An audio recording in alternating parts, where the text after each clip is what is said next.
Alright, so here's my YT. This is basically a new bike I bought, let's see, less than 2 weeks ago. Have a few rides on it already. What is old is my pedals. So these are Eggbeater triple ties. These are the original Eggbeater triple ties. I've had these for about 20 years now. So since I put it on this new bike, I'm gonna re-grease them. So that's the cool thing about the Eggbeater. So if you look at these and you compare these to the new ones, these new triple ties versus the new, I think the newest Eggbeaters are called Eggbeater 11, I believe. But you look at this one, you see the two sides here, the two sides of the cage itself. You see that it's a square. It has a square shape to it. From this angle here, see how a square has a square shape. So when you clip in your boots, the side of your boots, the side of your boots could rest right here. Whereas the new one, these two spots here are round. So that's the main. I think the main difference how you could tell. Otherwise, as far as the color goes, there's tie color right here, and the spring here has that same gold color to it. I'm not sure if the spring is tie or the spring is stainless. I think the spring is tie and the spindle is stainless, and I believe the body, maybe this body where the four cages here, I think that's the spot that's stainless, but I'm not 100% sure. But anyways, back then these were called triple ties because there were 3 pieces that were titanium. So this one here, actually let's look at my grease gun setup. So here's the grease gun. It's just a mini grease gun. You know what a grease gun looks like. It looks more or less like this, but it's bigger. The cylinder here is bigger with a bigger grease gun.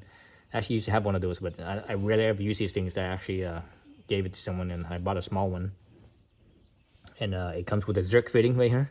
So this part right here, I actually had to buy separately. And this end right here that it clips in, that's the zerk fitting, grease fitting. Right? And grease I'm using right here is Lucas. Lucas makes really good products, automotive fluids and such, oils and stuff like that. But they also make this marine grease. So marine grease is great because it's it's meant to if it gets wet, no big deal. Where some greases, when they get wet, they get they kind of get messed up. So pedals, you pedal around. Most of the time it's dry, but sometimes you cross like a little stream or whatever, a little wet spot. Maybe it's raining or whatever, and things get wet. Water gets in there, and if water gets in here, no big deal, right? So let's see. So I haven't greased this thing in a really long time. So I bought this thing about 20 years ago. And probably the last time I probably greased it was probably, I don't know, maybe 15 years ago. So let's take this off, and one way you could tell on your bearings if they're good or not, right? Spin it around. It should spin nice and smooth and freely. You don't feel any grit. See? So right now I'm spinning it. It feels completely smooth. There's no grit, no gritty feeling at all. Other thing you do is you can also try to move this side to side, and there's no play. And the other thing you can do is you can actually do this twisting motion. So I'm just twisting it like that, both angles, both directions. Or this way I could feel a little bit over here. I can feel a little bit of rocking. So I can feel, I'm looking at this right here. I can actually see it kind of moving up and down a little bit. So there's a little bit of rocking there. I'm not sure if that's normal. Only on this one, this axis too. Right here, I can feel a little bit. If I go like this, I don't feel it. It's gone. So that might be a little bit of bearing wear, possibly. But I'm gonna call it acceptable. And let's take this cap end off right here. I'm not sure the new one you can do this. I'm assuming you can, especially the more expensive one. I mean, if you look at the Eggbeaters, the new ones, the Eggbeater 11, the titanium one, I think the new one is I think it's like $400-$500. It's pretty expensive. This one was really expensive back in the day. Back in the day, I remember this being this thing being like $200 or something like that, or $250 or whatever it was. It was, that's a lot of money back then. 20 years ago. So I'm actually clearing out my little flathead section here because it's all caked with dirt and mud. Or dirt, I should say, not mud. It's all dried up now. So I'm gonna clear it out. Okay, let's unscrew this, hold the cage. Oh, there it goes. See all the little dirt that's in there? All the little grittiness. That's all what the thread body is. Let me just hold this here so while I'm screwing it, so that way cleans it off as well. Okay, there's the cap. Hold my cap on the on my rag here and just clean those threads.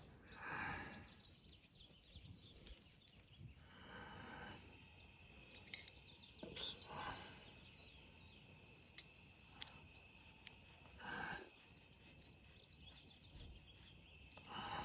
Okay, that's good there. Call that good. I can still see some grease in here. That's good. I can see grease in there as well. So here's the little grease cap that it comes with when you buy this. Actually, no, I'm not sure if it comes with that. I think it does come with this when you buy this. Or if it was an extra accessory, I believe it comes with this cap. I don't remember it being an accessory. It might have been. I mean, so long ago, I don't remember. Anyway, so screw this little grease fitting in here, and you see there's a little hole right there. That's where this grease gun tip you insert right there. So that way it holds there. So screw it down. Have my grease gun in here. Stick it on there, that spot. I'm just gonna pump grease into it. When I pump grease, I'm gonna spin it slightly. That way it helps distribute the grease a little bit, hopefully. Instead of just I don't feel anything coming out of my grease gun. I haven't used this grease gun in a long time. Seems like it's not pumping. Seems like there's no grease down here. It's like, oops, whoa, it's coming out. It's coming out. Oh, it is coming out. Oh shit. Let's stick it back in there. Guess it did come out a little bit. Not that much though. I don't feel that much resistance on it. Usually when you pump the grease, you should feel some resistance. I don't feel much resistance.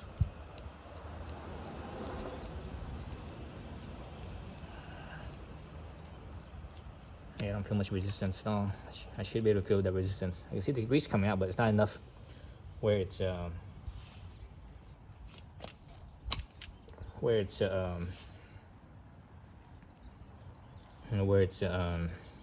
pushing grease through all the way through. So let me kind of tap this down right here.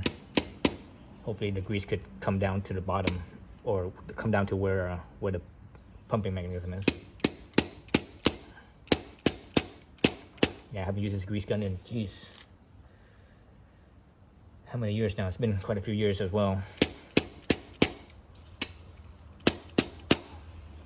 Let's see.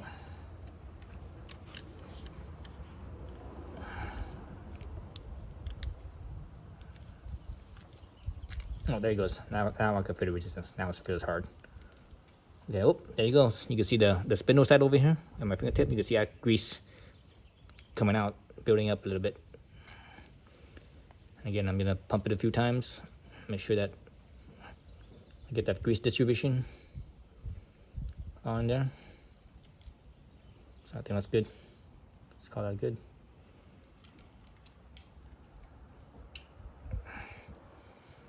Oops, shit.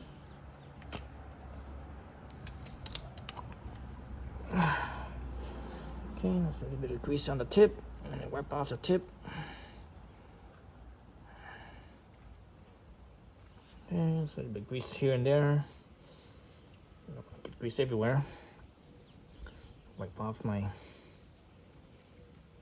grease gun here. Some of where the jerk fitting is, some of the grease escaped from there because it's a jerk fitting.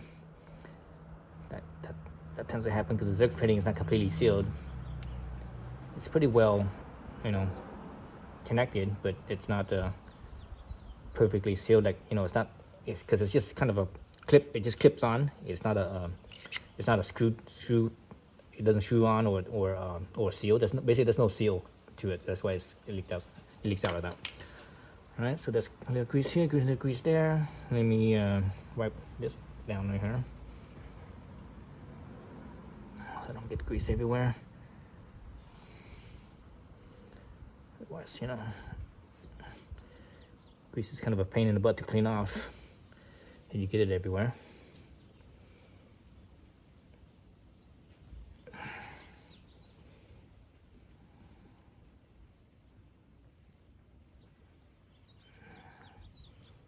Okay, there's that. Screw my little cap back on.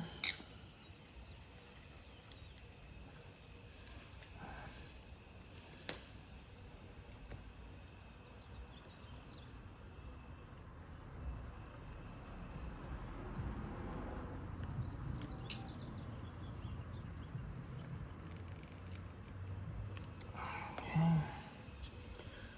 Wipe down whatever extra grease there is right here. Also wipe down the grease that's squirted out of the spindle here.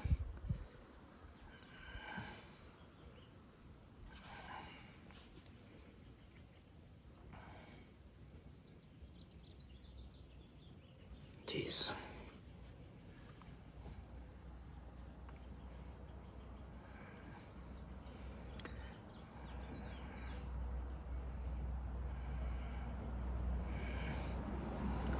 You don't want to get grease everywhere. Grease is kind of a pain in the ass to wipe off or clean up if you get it everywhere. So trying to be extra careful here. All right, I think all the grease is gone. So now I'm spinning it from like it was before. I can feel more. It's still smooth, but I can feel more resistance. You know, like this drag, because this is fresh packed grease. So I could feel the drag. So before it was spinning very very lightly, meaning there wasn't that much resistance. Now I could feel that resistance or more resistance with a small drag. So that's good. So that's it. That's greasing up the egg beaters. So I need to do the other side and it's done. All right, thanks for watching.